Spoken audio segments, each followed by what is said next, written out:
O homem, local onde Deus habita. Capítulo 1. Intimamente, dentro de todo homem existe um santuário privado onde reside a misteriosa essência do seu ser. Essa realidade particular é aquilo que dentro do homem é o seu eu, sem referência a nenhuma outra parte da natureza complexa do homem. Esse é o seu eu sou, uma dádiva do eu sou que o criou. O eu sou é Deus não derivado e autoexistente. O eu sou é o homem derivado de Deus, dependente de cada momento do seu criativo para a sua contínua existência. Um é o Criador, acima de tudo, ancião de dias, habitando em luz da qual não se pode aproximar. O outro é uma criatura, e ainda que privilegiada acima das demais, uma simples criatura, um pensionário da generosidade de Deus e um pedinte diante do seu trono. A entidade profundamente humana a que estamos nos referindo é chamada nas Escrituras de o Espírito do homem, porque qual dos homens sabe as coisas do homem, senão o seu próprio Espírito que nele está? Assim também, as coisas de Deus, ninguém as conhece senão o Espírito de Deus. 1 Coríntios capítulo 2, versículo 11. Assim como o autoconhecimento de Deus reside no Espírito eterno, também o autoconhecimento do homem consiste no seu próprio Espírito, e o seu conhecimento de Deus acontece pela direta impressão do Espírito de Deus sobre o Espírito do homem. A importância de tudo isso não pode ser menosprezada à medida que pensamos e estudamos e oramos. Ela revela a essencial espiritualidade da humanidade. Ela nega que o homem seja uma criatura possuindo um espírito e declara que ele é um espírito possuindo um corpo. Aquilo que o faz um ser humano não é o seu corpo, mas o seu espírito, no qual a imagem de Deus originalmente reside.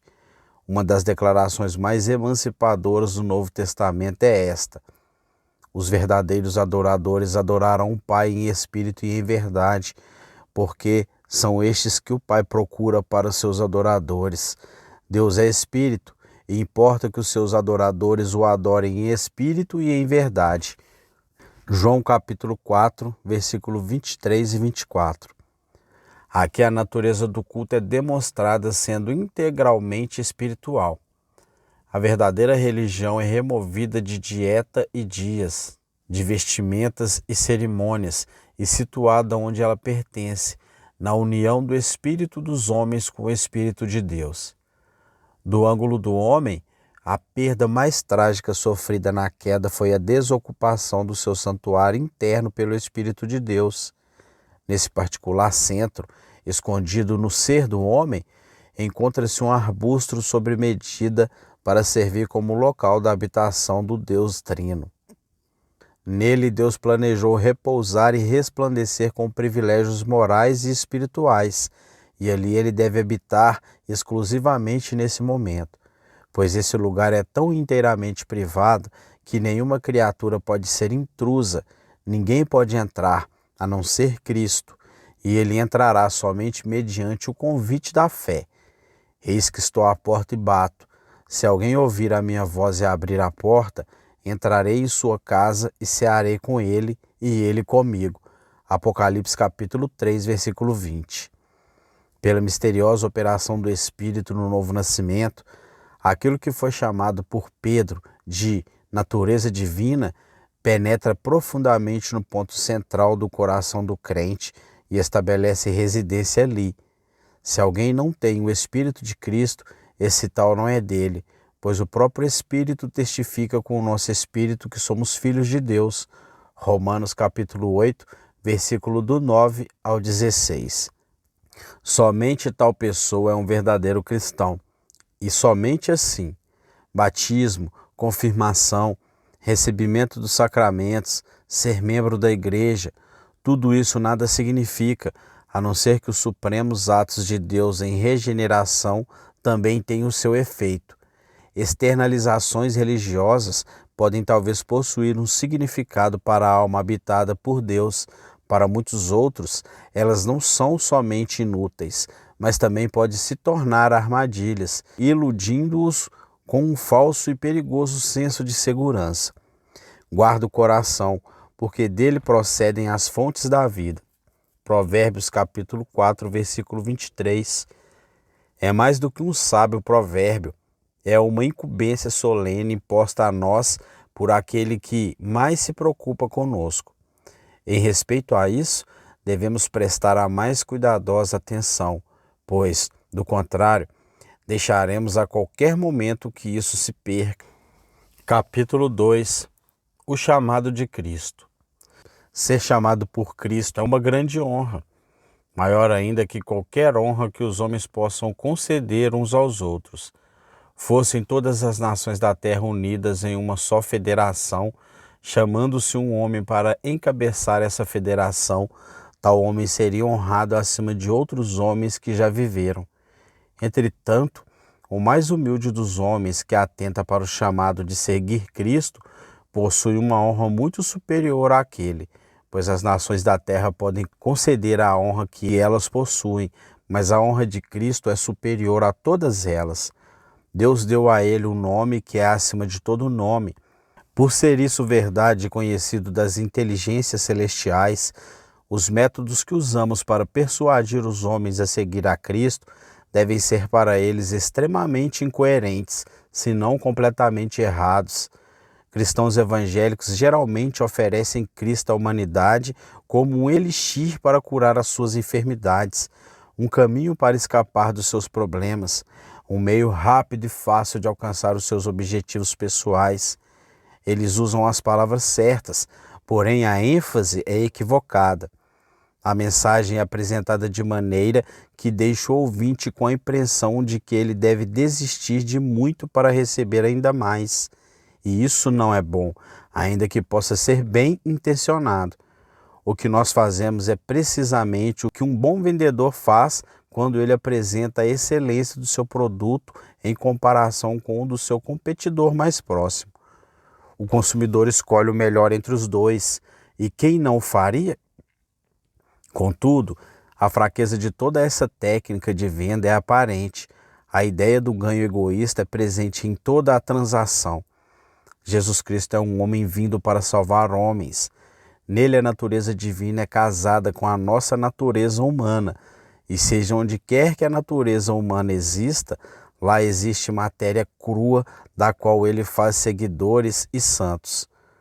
O nosso Senhor não reconhece classe alta ou baixa, pobre ou rica, velho ou novo, homem ou mulher. Todos são humanos e semelhantes nele. O seu convite é para toda a humanidade. Na época do Novo Testamento, pessoas vindas de muitos e variados níveis sociais o ouviram chamar e responderam. Pedro, o pescador, Levi, o publicano, Paulo, o acadêmico, Maria, a endemoniada, Lídia, a mulher de negócios, Sérgio Paulo, o estadista. Alguns grandiosos e muitos indivíduos comuns vieram. Eles todos vieram, e o nosso Senhor recebeu a todos do mesmo modo e nos mesmos termos. Homens e mulheres de muitas e variadas profissões e ocupações podem vir se quiserem. A regra simples é que, se a ocupação é boa, continue nela se você o desejar. Se ela for má, abandone-a de uma vez e busque outra.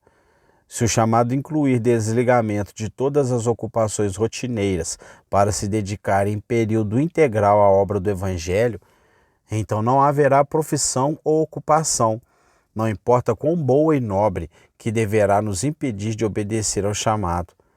As atividades nas quais os homens se enganjam podem ser divididas em duas categorias: as moralmente más e as moralmente neutras. As atividades do ladrão, do apostador, do ditador, do estelionatário, do viciado em narcóticos, do membro de quadrilha e de todos aqueles que atacam a sociedade são más. Nada pode fazer deles melhores. O chamado de Cristo está longe de qualquer tipo delas. Isso não é para ser questionado ou debatido, mas aceito sem demora e prontamente repelido.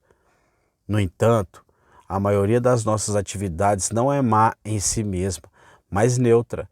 O trabalhador, o estadista, a dona de casa, o médico, o professor, o engenheiro, todas essas enganjam-se em atividades que não são nem boas nem más. Suas qualidades morais são transmitidas por aqueles nelas enganjados. Desse modo, o chamado de Cristo não está afastado dessas coisas, pois elas podem ser santificadas pela oração e fé do indivíduo, e assim tornarem-se em algo positivo. Uma coisa é certa, o chamado de Cristo é sempre uma promoção. Fosse Cristo chamar um rei do seu trono para pregar o evangelho ou alguma tribo de aborígenes, aquele rei seria elevado acima de qualquer coisa que ele já conhecera antes. Qualquer movimento em direção a Deus é ascendente e qualquer direção distante dele é descendente. No entanto, ainda que reconheçamos a honra conferida a nós, não há lugar para o orgulho, pois o seguidor de Cristo deve arcar com sua cruz, e uma cruz é um objeto de opróbrio e um símbolo de rejeição. Diante de Deus e dos anjos, é uma grande honra seguir Cristo, mas diante dos homens não. O Cristo a quem o mundo pretende agora honrar foi um dia rejeitado e crucificado pelo mesmo mundo. O grande santo é honrado somente após estar morto. Raramente ele é conhecido como santo enquanto vive. Os aplausos do mundo vêm muito tarde, quando ele não pode ouvi-los mais, e talvez seja melhor dessa maneira. Não são muitos os que são desprendidos de si mesmos o suficiente para suportar honra sem comprometer a sua alma. Naqueles primeiros dias na Galiléia, os seguidores de Cristo ouviram esse chamado, deixaram a sua vida para trás, se associaram ao seu grupo de discípulos. Esse comprometimento total foi sua confiança de fé, nada mais o faria. E isso não é diferente hoje. Ele nos chama a deixar a vida antiga e começar a nova. Jamais deve existir qualquer vácuo, nunca qualquer lugar de neutralidade onde o mundo não possa nos identificar. Pedro, se aquecendo junto à fogueira do mundo e tentando parecer despreocupado, é o exemplo do tipo de discípulo medíocre com que muitos se satisfazem. O mártir descendo a arena, prestes a ser lançado aos leões juntamente com seus irmãos em sofrimento. É um exemplo do único tipo de dedicação que Deus aprova. Capítulo 3. O que pensamos de nós mesmos é importante. O homem convencido seriamente de que merece ir para o inferno é improvável que vá para lá, enquanto o homem que crê ser digno de ir para o céu certamente jamais entrará naquele bendito lugar. Eu uso a palavra seriamente para acentuar a verdadeira convicção e para distingui-la de mera crença nominal. É possível seguir a vida crendo no que cremos, enquanto na verdade não se possui convicção sequer mais vigorosa do que um credo convencional dos nossos ancestrais ou extraído de noções religiosas gerais presentes no nosso círculo social. Se esse credo requer que admitamos a nossa própria depravação, nós o fazemos e sentimos orgulho da nossa fidelidade à fé cristã. Contudo, a maneira com que amamos, cultuamos e gratificamos a nós mesmos deixa claro o suficiente que não nos consideramos dignos de condenação. Uma prova reveladora disso é vista no modo indigesto pelo qual autores religiosos usam palavras. Um fascinante exemplo é encontrado numa cuidadosa alteração editorial realizada na canção. O Consolador chegou. Uma das estrofes diz: ó amor divino sem limites, como a minha língua dirá a mortais desnorteados a incomparável graça divina que eu, um filho do inferno, deverei em sua imagem brilhar. É assim que o Dr. Butch me sentiu e como escreveu. E o homem que contemplou a santidade de Deus e a poluição do seu próprio coração cantará da maneira que foi escrito, porque toda a sua vida interior responderá à experiência. Ainda que ele não consiga encontrar o capítulo e o versículo que o apontarão como filho do inferno, o seu coração incrimina e ele ansiosamente se acusa diante de Deus como quem está apto somente para a perdição. Essa é uma experiência mais profunda do que teologia, mais rigorosamente íntima do que credo, e ainda que amarga e severa, ela é verdadeira em relação à visão, iluminada pelo Espírito, do homem acerca de si mesmo. Portanto, ao confessar, o coração iluminado se torna aderente a essa realidade terrível enquanto canta a sua própria condenação. Isso, creio, é grandemente prazeroso para Deus. Repito, é fascinante e talvez lamentável contemplar uma modificação editorial nessa canção, a qual foi feita, obviamente, com interesse na teologia correta, porém prejudicada em seu senso moral. Em certo inário é lido da seguinte forma, que eu, um filho do pecado, deverei em sua imagem brilhar. O esmerado artifício que fez a alteração na música simplesmente não poderia conceber a si mesmo jamais tendo sido um filho do inferno. Uma escolha unilateral de palavras algumas vezes nos diz mais sobre um homem do que um homem sabe sobre si mesmo. Esse caso por si só, caso fosse isolado na literatura cristã, não seria muito insignificante. No entanto, quando esse tipo de coisa ocorre em todo lugar, como dentes de leão que cobrem uma capina, isso se torna de fato altamente insignificante. Esse minucioso decoro religioso, ouvido de forma habitual nos púlpitos, é, no todo, parte de uma mesma coisa, uma indisposição em admitir a profundidade da corrupção presente em nós. Nós, na verdade, não assentimos com o julgamento de Deus a nosso respeito, quando nos deixamos envolver por um credo superficial. Quando a pressão se eleva, nós recuamos. Um filho do pecado? Talvez um filho do inferno? Não. O nosso Senhor contou a respeito de dois homens que apareceram diante de Deus em oração. Um fariseu que recitava as suas virtudes e um publicano que batia no seu peito e suplicava por misericórdia. O primeiro foi rejeitado e o outro justificado.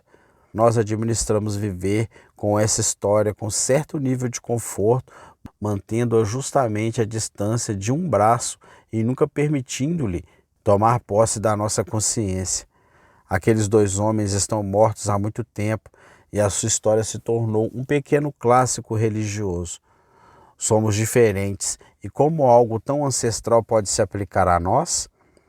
Por isso apelamos para justificativas em um plano um pouco mais superior à nossa consciência e trazemos o conforto que podemos por meio do incerto e daquilo que é distante de tudo. Mas por que não deveríamos admiti-lo? A verdade é que isso aconteceu não muito tempo atrás, mas ontem, esta manhã, não muito longe, mas aqui, onde alguns de nós nos ajoelhamos para orar. Esses dois homens não estão mortos, mas vivos, e são encontrados na igreja local, na convenção missionária e no profundo encontro de vidas aqui, agora, hoje. Em última instância, todo homem vive pela sua filosofia secreta, assim como um avião que voa na sua carcaça elétrica. É uma profunda convicção de que somos integralmente indignos da bênção futura, de que de fato somos aptos somente para a destruição, que nos conduz ao verdadeiro arrependimento. O homem que crê em si mesmo, que é bom demais para perecer, vai certamente perecer, a menos que experimente uma mudança radical no seu coração a respeito de si mesmo. A má qualidade de cristãos que se origina dos nossos modernos encontros evangélicos pode, na verdade, ser atribuída à ausência de real arrependimento concomitante à experiência espiritual inicial dos convertidos. E a ausência de arrependimento é o resultado de uma visão inadequada do pecado e da pecaminosidade, trazidas naquele que se apresentam na sala do inquérito. Sem temores, não há regra, não há graça, disse Bunyan. A graça, entretanto, nem sempre existe onde existe temor do inferno, pois, para ser mais exato, não há graça onde não há temor a Deus. E ainda, Eu não dou nenhuma importância à profissão de fé que não se inicia numa mente celestial, pois o temor do Senhor é o princípio da sabedoria, e aquele que não possui o princípio, tampouco possui o meio ou o fim. Capítulo 4.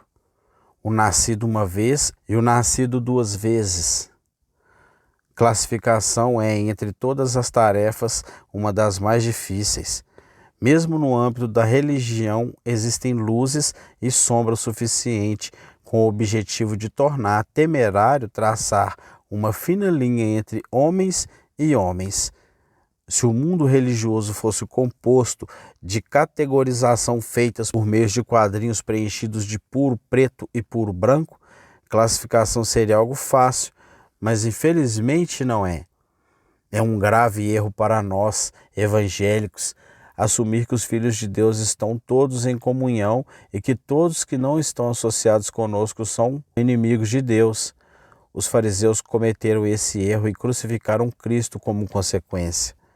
Com tudo isso em mente e com a tendência a sermos justos e caridosos, existe ainda uma distinção e que de fato devemos fazer se precisamos pensar os pensamentos de Deus de acordo com Ele e trazer as nossas crenças em harmonia com as Sagradas Escrituras.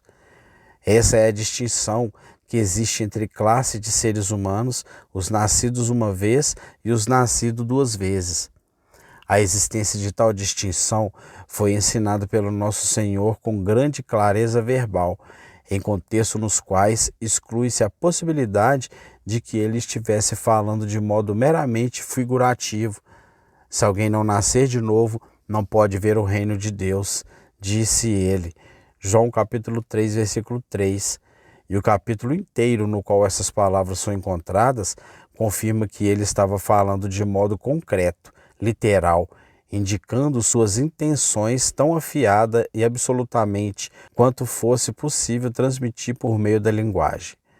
Essa linha clara de demarcação perpassa por todo o Novo Testamento, plena e literalmente, distinguindo um ser humano de outro e traçando uma divisão tão precisa quanto a que existe entre diferentes raças e tipos do reino animal. Assim, não é sempre fácil determinar quem pertence a uma classe e quem pertence a outra, embora os dois tipos de vida ordinariamente se separam um do outro. Aqueles que são nascidos duas vezes se cristalizam em torno da pessoa de Cristo e se reúnem juntos somente pelos laços da natureza, auxiliados pelos laços de raça ou por interesses políticos e sociais comuns.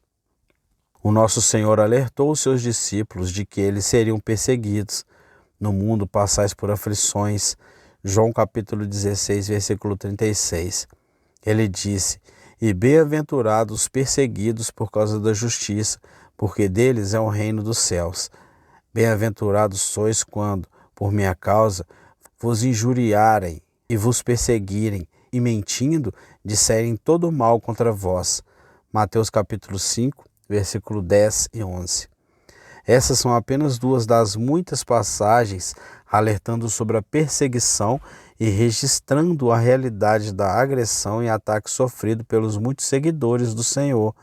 Essa mesma ideia é encontrada em toda a Bíblia, desde o nascido uma vez Caim, que assassinou Abel, ou seu irmão nascido duas vezes, até o livro de Apocalipse, onde o final da história humana chega a uma erupção de sangue e fogo. Essa hostilidade existe entre os nascidos uma vez e os nascidos duas vezes. É conhecido por todo estudante da Bíblia. A razão para isso foi professada por Cristo, quando ele disse: se vós fosseis do mundo, o mundo amaria o que era seu. Como, todavia, não sois do mundo, pelo contrário, dele vos escolhi, por isso o mundo vos odeia. João capítulo 15, versículo 19. A regra foi descrita pelo apóstolo Paulo quando ele escreveu: como, porém, outrora, o que nascera segundo a carne perseguia o que nasceu segundo o Espírito, assim também agora. Gálatas capítulo 4, versículo 29. Diferenças entre padrões morais entre nascidos uma vez e nascidos duas vezes, e os seus modos opostos de vida, talvez sejam causas contribuidoras dessa hostilidade, mas a causa real é mais profunda. Existem dois espíritos presentes na Terra: o espírito que opera nos filhos da desobediência e o Espírito de Deus. Esses dois nunca poderão se reconciliar no tempo e na eternidade. O espírito que habita no nascido uma vez é eternamente oposto ao espírito que habita no coração do nascido duas vezes. Essa hostilidade começou em algum lugar no passado remoto, antes da criação do homem, e continua até hoje. O esforço moderno de trazer paz entre esses dois espíritos é não somente fácil, mas contrário às leis morais do universo. Ensinar que o espírito do nascido uma vez está em inimizade com o espírito do nascido duas vezes é atormentar a mente de uma pessoa com todo tipo de agressão violenta. Nenhuma linguagem é excessivamente amarga para derrubar o zelo imaginário que se arrisca em traçar uma linha de distinção entre homens. Tais ideias malignas são contrárias à irmandade dos homens, segundo os nascidos uma vez, os quais são professados apenas pelos apóstolos da desunião e do ódio. Esse ódio exaltado contra os nascidos duas vezes serve para confirmar a verdade que eles ensinam, mas isso ninguém parece notar. O que precisamos para restaurar poder ao testemunho cristão não é um falar amaciado a respeito da irmandade, mas um reconhecimento honesto de que duas raças humanas ocupam a Terra simultaneamente. Uma raça caída gerada das entranhas de Adão e uma raça regenerada que é nascida do Espírito por meio da redenção em Cristo Jesus. Aceitar essa verdade requer uma firme mentalidade e uma maturidade espiritual que os cristãos modernos simplesmente não possuem. Reconhecer isso dificilmente contribuirá para aquela paz de mente, segundo o qual nossos religiosos momentos de fraqueza gemem tão sofridamente. Para mim, muito tempo atrás decidi que eu preferiria saber a verdade a viver na ignorância. Eu não posso ter um só tempo verdade e felicidade. Dei-me a verdade. Nós teremos um longo tempo para sermos felizes no céu. Capítulo 5. A respeito da origem e da natureza das coisas.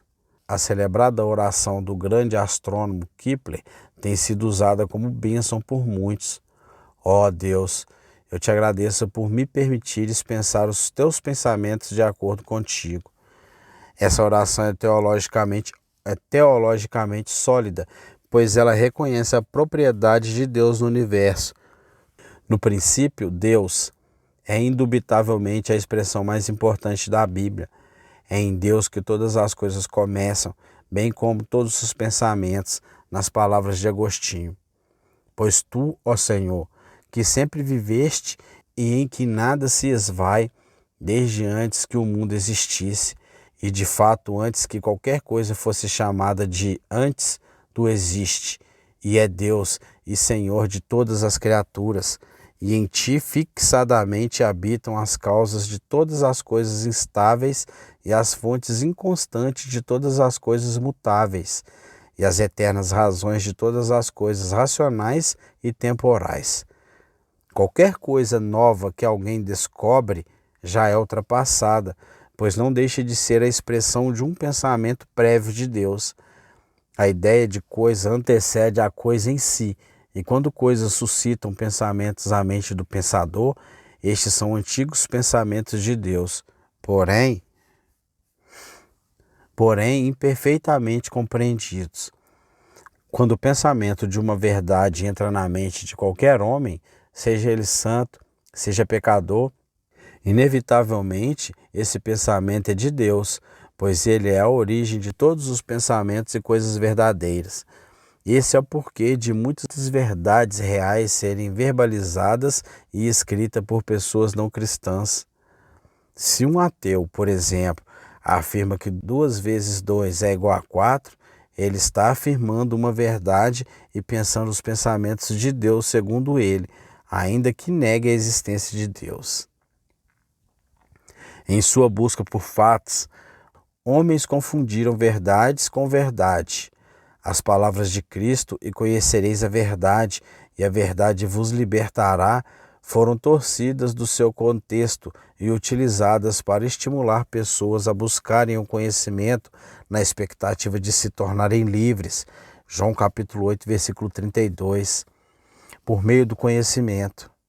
Certamente isso não é o que Cristo tinha em mente quando verbalizou essas palavras. Tais verdades, descobertas pelos homens abaixo na terra e acima nos céus astronômicos, não são propriamente verdades, mas fatos. Nós as chamamos de verdades do mesmo modo que as chamo aqui.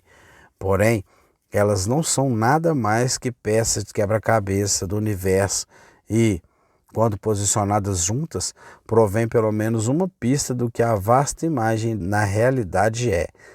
Mas, repito, elas não são verdade e, mais importante, elas não são a verdade. Fossem todas as peças perdidas, encontradas e posicionadas no lugar, ainda não teríamos a verdade, pois a verdade não é um composto de pensamentos e coisas. A verdade deve ser redigida com um V maiúsculo, pois é nada menos que o Filho de Deus, a segunda pessoa da bendita divindade. A mente humana requer uma resposta à questão a respeito da origem e da natureza das coisas. O mundo, da maneira em que o encontramos, deve prover explicações de alguma forma. Filósofos e cientistas têm buscado explicação para ele. Um por meio de especulações, outro por observações. Nos apresentam em seus labores muitos fatos úteis e inspiradores, mas eles não encontram a verdade final. Tal só acontece pela revelação e iluminação. Aqueles que creem na revelação cristã sabem que o universo é uma criação. Ele não é certo, ele não é eterno, pois teve um início, e não é o resultado da sucessão de coincidências felizes, onde todo de um infinito número de encaixes acidentalmente se encontram, posicionaram-se e entraram em harmonia. Portanto, crer requer certo nível de credulidade que poucas pessoas possuem. Eu prefiro crer em todas as fábulas na lenda e no universo e não possuir no cérebro. E, consequentemente, Deus nunca empregou milagres para convencer o ateísta, pois as suas obras ordinárias são suficientes para o convencerem. Aqueles que possuem fé não ficam à mercê da especulação diante do segredo do universo. Fé é um agente de conhecimento. Pela fé, entendemos que foi o universo formado pela palavra de Deus, de maneira que o visível veio a existir das coisas que não aparecem. Hebreus capítulo 11, versículo 3. A voz da sabedoria eterna declara: no princípio, Deus criou, e no princípio era o Verbo. Todas as coisas foram feitas por meio dele, e sem ele, nada do que foi feito se fez. Gênesis capítulo 1, versículo 1, Jó capítulo 1, versículo 1 e 3. Todas as coisas vieram do Verbo, o qual no Novo Testamento significa o pensamento e a vontade de Deus em ativa expressão, identificado como nosso Senhor Jesus Cristo. Ele é o Filho, o qual é a verdade que faz os homens livres. Não fatos, não conhecimentos científicos, mas verdades eternas entregue aos homens. E tal verdade eterna se tornou carne e habitou entre nós. E a vida eterna é esta, que te conheçam a ti, o único Deus verdadeiro, e a Jesus Cristo, a quem enviaste. João capítulo 17, versículo 3. Não somente a origem das coisas é revelada, mas a natureza das coisas também, porque a origem de todas as coisas é espiritual, todas as coisas são fundamentadas espirituais também. Este é um universo moral, e ele é governado por leis morais e será julgado por leis morais no fim dos tempos. O homem, superiormente a todas as criaturas, possui percepção moral e deve responder às leis espirituais que permeiam e sustentam o mundo. Materialismo puro, ou seja, a doutrina que prega que a matéria é o elemento primordial do universo, não é inato à mente humana. Ele requer uma violação contínua dos nossos instintos básicos para aceitá-lo como explicação da natureza das coisas. E Paulo nos diz, nos 2 primeiros capítulos de sua epístola aos Romanos, como os homens chegam a um estado mental para aceitar tamanha falsidade.